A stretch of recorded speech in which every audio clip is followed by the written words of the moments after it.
শান্তি বর্ষিত হোক আপনাদের সকলের উপর। সেই কামনায় এবং সকলকে অনেক, অনেক শুভেচ্ছা জানিয়ে শুরু করছি আমি শাহাদাত। আজকে আমরা কথা বলব আ ডায়াবেটিক রোগীদের ক্ষেত্রে লবণ খাওয়ার গুরুত্ব নিয়ে।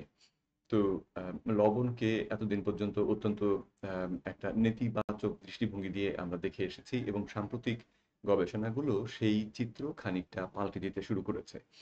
তো আম যদি আপনারা আমার সঙ্গে থেকে এই ভিডিও শেষ অবধি দেখেন, তাহলে আশা করছি এই সম্পর্কিত ভুল ধারণা আপনাদের মধ্যে যদি থেকে থাকে তাহলে সেটি কাটবে এবং আ যারা ডায়াবেটিক রোগী আছেন তারা এই ভিডিওর উপস্থাপিত যে তথ্য, সেই তথ্য নিজেদের জীবনে ব্যবহার করে উপকার পাবেন।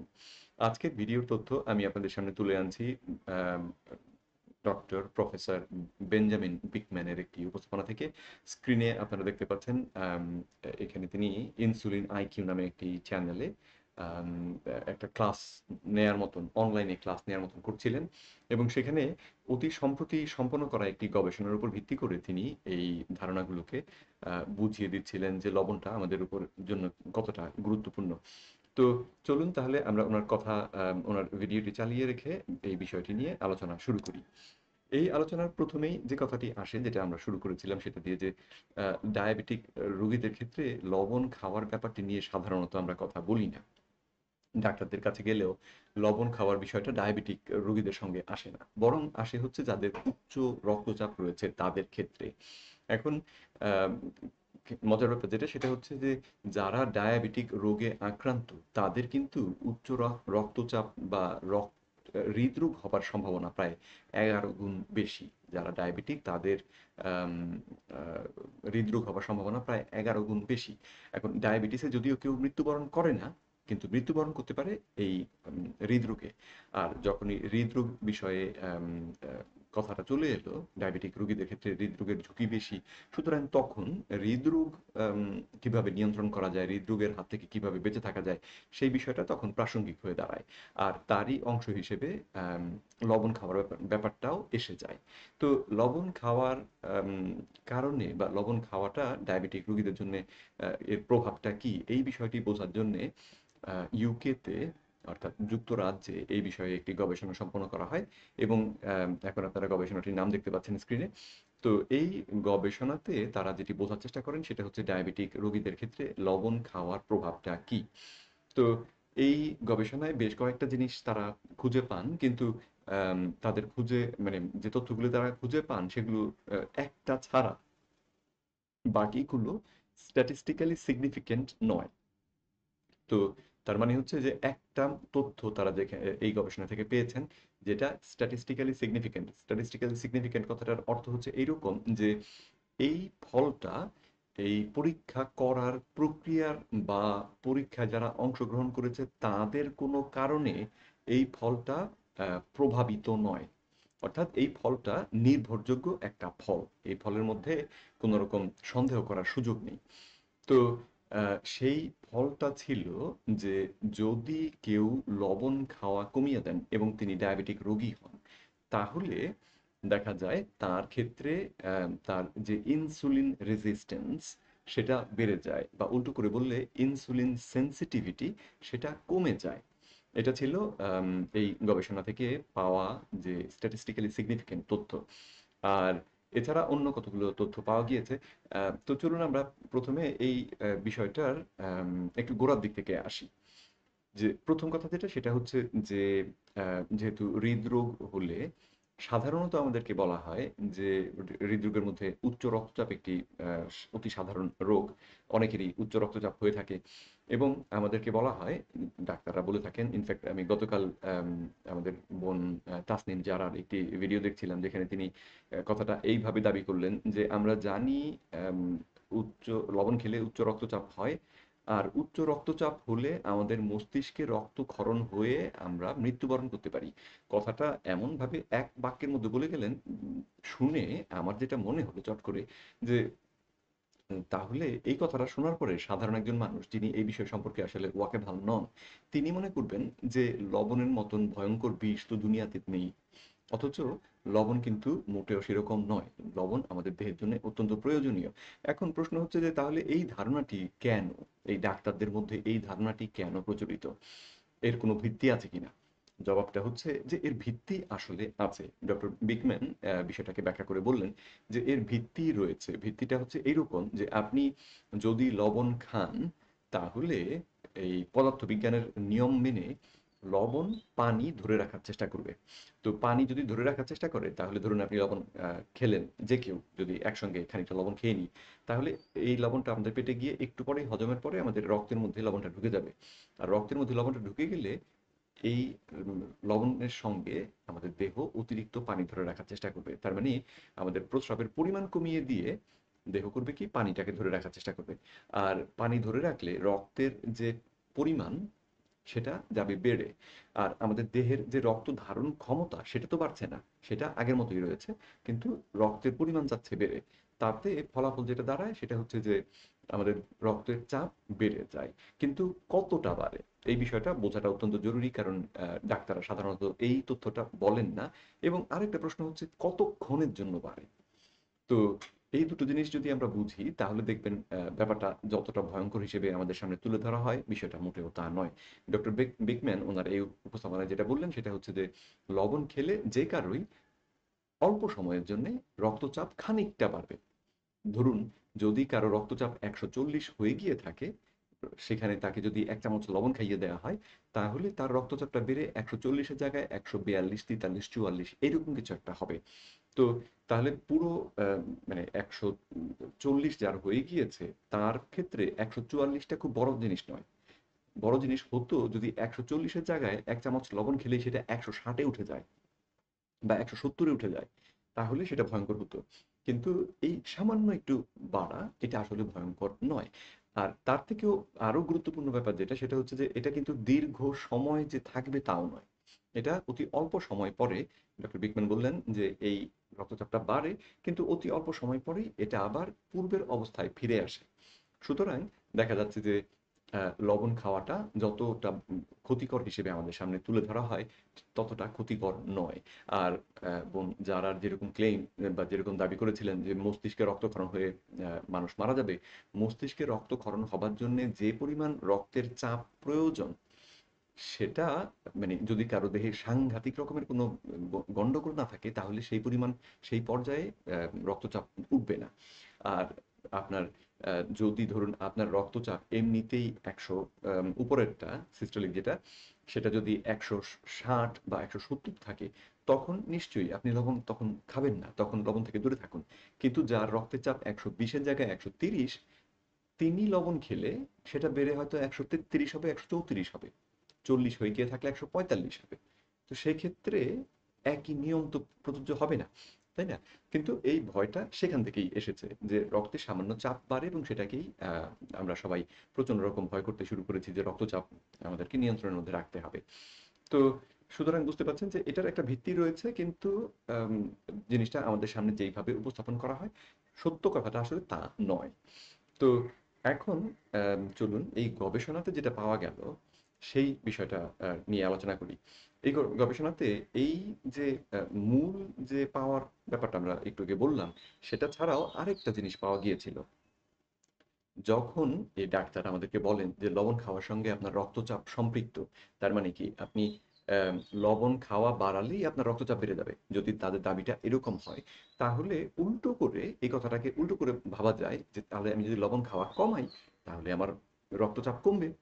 কিন্তু এই পরীক্ষায় দেখা গেল যে এই যাদের রক্তচাপ একটু বেশি, ইনফ্যাক্ট এই পরীক্ষাটা করা হয়েছে এমন লোকেদের উপরে যাদের সকলেরই উচ্চ রক্তচাপ ছিল। ১০ জন নিয়ে এই পরীক্ষাটি করা হয় এবং এই ১০ জনেরই উচ্চ রক্তচাপ ছিল। তাদেরকে দেখা গেল যে লবণ খাওয়া বাড়ালে পরে তাদের রক্তচাপ সামান্য বাড়ে। কিন্তু লবণ খাওয়ার পরিমাণ যদি তাদেরকে কমিয়ে দেওয়া হয়, তাদেরকে লবণের পরিবর্তে অন্য জিনিস দেয়া হয় যেটা আসলে লবণ নয়, সেটা খেলে দেখা যাচ্ছে যে তাদের রক্তচাপ ওই যে উচ্চ রক্তচাপের যে মাত্রায় ছিল সেখানেই থাকে। অর্থাৎ উদাহরণ হিসেবে যদি বলি, ধরুন তাদের ১৩০ ছিল রক্তচাপ, যেটা ১২০ থেকে বেশি। সুতরাং আমরা ধরে নিচ্ছি যে তাদের রক্তচাপ একটু বেশি। তো এই অবস্থায় লবণ খেলে সেটা হয়তো ৩২-৩৩ এ উঠে যায়। কিন্তু লবণ খাওয়া যদি তিনি কমিয়ে দেন, তাহলে এটা এই ১৩০ থেকে কমে যে ১২০ এ নেমে আসে তা কিন্তু নয়। তো তাহলে বোঝা যাচ্ছে যে ব্যাপারটা যত সহজভাবে আমাদেরকে বলা হয়, তত সহজ নয়। লবণের সঙ্গে বাড়ার সামান্য সম্পর্ক থাকলেও লবণ খাওয়া কমিয়ে দিলেই সঙ্গে সঙ্গে উচ্চ রক্তচাপ কমে স্বাভাবিক হয়ে যাবে, ব্যাপারটা তা নয়। যেটা কিনা অনেক ডাক্তারও আসলে বোঝেন না। তো যাই হোক, তো এরপরে যে সিগনিফিক্যান্ট ফাইন্ডিং এই গবেষণা থেকে আপনারা যেটা পেলেন সেটা হচ্ছে যে যাদের চিনি খাওয়া, চিনি নয়, যাদের ডায়াবেটিক, উচ্চ রক্তচাপ সামান্য রয়েছে এবং তারা লবণ যখন কম খেলেন, তখন দেখা গেল যে তাদের দেহ আরো বেশি ইনসুলিন রেজিস্ট্যান্ট হয়ে গিয়েছে। এখন ডায়াবেটিক রোগীর জন্য ইনসুলিন রেজিস্ট্যান্সটা হচ্ছে সব থেকে খারাপ জিনিস, কারণ ডায়াবেটিক রোগটাই শুরু হয় ইনসুলিন রেজিস্ট্যান্সের থেকে, বা ইনসুলিন রেজিস্ট্যান্ট যখন দীর্ঘ সময় ধরে আমাদের দেহের মধ্যে ঘটতে থাকে তখনই সেটাকে আমরা ডায়াবেটিস রোগ বলি। তো তাহলে ইনসুলিন রেজিস্ট্যান্সটাই হচ্ছে এই ক্ষেত্রে সব থেকে খারাপ জিনিস, স্বাস্থ্যের জন্য সব থেকে খারাপ জিনিস। আর এই ইনসুলিন রেজিস্ট্যান্স থেকে ডায়াবেটিস হয়ে তারপরে সেই ডায়াবেটিস থেকে পার্শ্ব প্রতিক্রিয়া হিসেবে আমাদের হৃৎপিণ্ডের বা হৃদরোগ হচ্ছে, আমাদের মস্তিষ্ক ঠিক মতন কাজ করছে না, আলঝেইমার্স হচ্ছে, ডিমেনশিয়া হচ্ছে, আমাদের হার্ট হার্টের কথা তো বললাম, কিডনি কাজ করছে না, আমাদের প্যানক্রিয়াস নষ্ট হয়ে যাচ্ছে, দৃষ্টিশক্তি নষ্ট হচ্ছে, জয়েন্ট যে আমাদের জোড়ায় জোড়ায় ব্যথা হচ্ছে, ত্বক নষ্ট হয়ে যাচ্ছে, এই সমস্তগুলো বিষয়গুলো আসছে এই ডায়াবেটিসের থেকে। সুতরাং ডায়াবেটিসটাকে যদি সমাধান করা যায় সেটাই সব থেকে গুরুত্বপূর্ণ। তো দেখা যাচ্ছে তাহলে যে খাবার থেকে লবণ খাওয়া কমিয়ে দিলে যদি তাদের দেহ আরো বেশি ইনসুলিন রেজিস্ট্যান্ট হয়ে যায়, তাহলে বা ইনসুলিন সেনসিটিভ না হয়, তাহলে কিন্তু ডায়াবেটিসটা খারাপ হবে। আর ডায়াবেটিসটা খারাপ হলে আপনি অন্য জিনিসগুলোকে, অন্য রোগগুলোকে যতই চেষ্টা করেন সমাধান করতে, সেগুলো সমাধান করতে পারবেন না, কারণ ডায়াবেটিসের কারণেই এই রোগগুলো চলছে, এই রোগগুলো শুরু হয়েছে। আর বরং বুদ্ধিমান যারা, তারা যে সমাধান করার চেষ্টা করবেন সেটা হচ্ছে ডায়াবেটিসটাকে প্রথমে সমাধান করবেন। ডায়াবেটিসটাকে সমাধান করলে বাকি সমস্যাগুলো নিজে নিজেই সেরে যাবে, আপনার রক্তচাপ সহ নিজে নিজে নিজে সেরে যাবে। তো তার মানে হচ্ছে এই গবেষণা থেকে যেটা পরিষ্কার জানা গেল সেটা হচ্ছে যে ডায়াবেটিক রোগীদের জন্য যথেষ্ট পরিমাণ লবণ খাওয়াটা অতি গুরুত্বপূর্ণ। আপনারা যদি যথেষ্ট পরিমাণ লবণ, যেটা কিনা একজন সুস্থ মানুষের ক্ষেত্রে প্রতিদিন ২.৫ থেকে ৩ চা চামচ পরিমাণ লবণ তাদের খাওয়া উচিত। এটা প্রফেসর অ্যান্ড্রু মেন্টের একটি গবেষণা থেকে উনি পেয়েছেন এই নাম্বারটি। এটা, যে গবেষণাটির কথা বলছি আমি, সেটা পিওর স্টাডি থেকে পাওয়া এক তথ্য। এই তথ্যটা এইরকমভাবে প্রমাণিত নয় যে লোককে মানে ৫০,০০০ মানুষকে আম এই ২.৫ থেকে ৩ চামচ করে লবণ প্রতিদিন খাইয়ে তারপর পরীক্ষা করা হয়েছে, তা নয়। বরং যারা এই পরিমাণ লবণ প্রতিদিন খায়, দেখা গিয়েছে যে তাদের স্বাস্থ্যই সবথেকে ভালো থাকে। যারা এর থেকে কম খান তাদের স্বাস্থ্য ভেঙে পড়ে, যারা এর থেকে বেশি খান তাদেরও স্বাস্থ্য ভেঙে পড়ে। যারা এই মাত্রা থেকে কম খান তাদের স্বাস্থ্য দ্রুত ভাঙে, আর যারা এই মাত্রা থেকে বেশি খান তাদের স্বাস্থ্য ধীরে ধীরে ভাঙে। তো সে কারণে দেখা যাচ্ছে যে সাধারণ মানুষের জন্যেও লবণ, এই ২.৫ থেকে ৩ চামচ লবণ প্রতিদিন খাওয়াটা, চা চামচ লবণ খাওয়াটা অত্যন্ত গুরুত্বপূর্ণ। যদিও চিকিৎসকরা এই কথাটা আমাদেরকে বলেন না। আর ডায়াবেটিক রোগীদের ক্ষেত্রেও বিশেষ করে এই পরীক্ষা থেকে, এই গবেষণা থেকে যেটা জানা গেল সেটা হচ্ছে যে যদি আপনি লবণ খাওয়া কমান, আপনার সর্বনাশ বাড়বে। এখন প্রশ্ন হতে পারে যে এই ব্যাপারটা কি করে হয়? তো তার আ যে যেটাকে বলা হয় যে এই প্রসেসটা কি করে হচ্ছে? কেন এই লবণ খাওয়া কমালে পরে ইনসুলিন রেজিস্ট্যান্স টা বেড়ে যাচ্ছে? তার ব্যাখ্যা ডক্টর বিকম্যান বললেন যে এখনো কেউ জানে না। তো কিন্তু ডক্টর বিকম্যান নিজে যেহেতু এই বিষয়ে একজন বিশেষজ্ঞ, তিনি একটা সন্দেহের কথা বললেন, উনার নিজের একটা ধারণার কথা বললেন। সেটা হচ্ছে যে দেহে লবণ কমে গেলে হঠাৎ করে আমাদের দেহ হয়তো আ একটা চাপের মধ্যে পড়ে। তো চাপের মধ্যে পড়ে গেলে, যেটাকে আমরা বলি স্ট্রেস। স্ট্রেসের মধ্যে পড়ে গেলে সঙ্গে সঙ্গে যেটা হবে সেটা হচ্ছে যে আমাদের দেহ চেষ্টা করবে যেইটুকু লবণ দেহে রয়েছে সেটাকে ধরে রাখার। আর আম এই কাজটি করার জন্যে দেহে আসলে যে অ্যাড্রিনালিন হরমোন যেটা রয়েছে, যেটা কিনা মানসিক চাপের মুখে এই হরমোনটা আমাদের রক্তে বেরিয়ে আসে, সেই হরমোনটা বেরিয়ে আসবে। বা এটার অন্য নাম হচ্ছে এপিনেফ্রিন। তো এপিনেফ্রিন হরমোনটা যদি বেরিয়ে আসে, তাহলে সেটা যেটা করবে সেটা হচ্ছে যে প্রথমত দেহকে বলবে লবণ যা আছে ধরে রাখো, এটাকে বাইরে যেতে দিও না, ১ নম্বর। আর ২ নম্বর হচ্ছে এপিনেফ্রিন হচ্ছে আবার ইনসুলিনের উল্টো হরমোন। ইনসুলিনের যে কাজ, এপিনেফ্রিন করে কি? ইনসুলিনের কাজকে বন্ধ করে দেয়। সুতরাং যদি দেহ লবণ কম হয়ে যাওয়ার কারণে অনুভব করে যে লবণ দেহে অত্যন্ত কম। সুতরাং একটা চাপ তৈরি হয়। সেই চাপের কারণে এপিনেফ্রিন বেরিয়ে আসে। সেই এপিনেফ্রিনের কারণে ইনসুলিনের কাজ করার ক্ষমতা কমে যায়। তো সময় পেল না ডাকাডাকি করার। তো এইভাবে করে হয়তো এই প্রক্রিয়াটা চলে। কিন্তু এই বিষয়টি অবশ্য ডক্টর বিকম্যানের ধারণা, এটা প্রমাণিত নয়। এটা কোনো গবেষণায় এখনো প্রমাণিত হয়নি। কিন্তু ওনার যে এই বিষয়ে প্রফেসর, উনি একজন এই বিষয়গুলো নিয়ে লেখাপড়া করেছেন এবং এই বিষয়ে তিনি পৃথিবীর মধ্যে একজন নামকরা বিশেষজ্ঞ। সুতরাং তার যে সন্দেহটা সেটা আমরা সাধারণ মানুষের জন্যে সেটাকে আমরা আহ, এখনকার মতন গ্রহণ করতে পারি। যদিও ভবিষ্যতে যদি কোনো পরীক্ষায় প্রমাণিত হয় যে না ব্যাপারটা ভিন্নভাবে হয়, তাহলে তখন আমাদের মতবাদ আমাদের চেঞ্জ করতে হবে। কিন্তু যেই ব্যাপারে সন্দেহ করার কোনো সুযোগ থাকছে না, সেটি হচ্ছে যে এই ছোট্ট গবেষণায় এই স্ট্যাটিস্টিক্যালি সিগনিফিকেন্ট যে ফাইন্ডিং তারা পেয়েছেন, যার অর্থ হচ্ছে যে এই তথ্যটি আসলে অত্যন্ত নির্ভরযোগ্য তথ্য। সেটি হচ্ছে যদি কেউ ডায়াবেটিক হন তাহলে তার লবণ প্রতিদিন যথেষ্ট পরিমাণে খাওয়া উচিত। লবণ কম খেলেই আপনার ডায়াবেটিসটা আরো খারাপ হবে।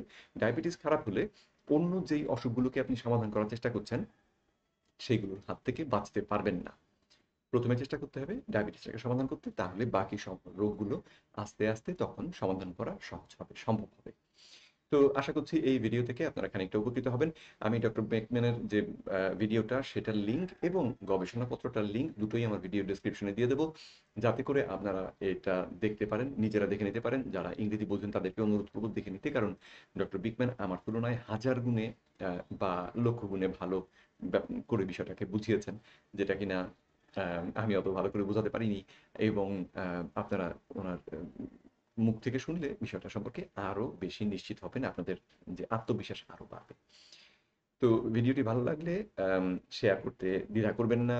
যদি ডায়াবেটিক কেউ থাকেন আপনার আশেপাশে যারা লবণ খাওয়া নিয়ে দুশ্চিন্তাগ্রস্ত আছেন, তাদেরকে এই ভিডিওটি দেখালে, এই গবেষণাটির কথা জানালে হয়তো তারা তাদেরকে তাদের মানে তারা এই অসুখ থেকে নিজেদেরকে রক্ষা করতে পারবেন। আর তার ক্রেডিট তখন যাবে, তার জন্য যদি কোনো পুরস্কার পাওয়ার হয় তাহলে সেই পুরস্কার যাবে আপনার কাছে।